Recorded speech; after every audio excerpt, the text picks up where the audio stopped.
everyone, I hope you are doing well. Today we'll talk about how to fix or how to solve the problem of Tapas app. You click on settings. Here we click on apps, default apps, app settings.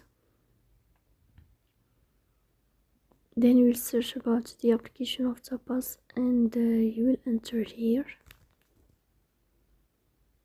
In this page of app info, you will go to first stop and you will click OK. Here we click on storage. Then here we click on clear cache. Then we go to Play Store. We'll search about the application of Tapas and you will enter. Here you will uninstall your app and you will install it again, so please don't forget to support us by like and subscribe.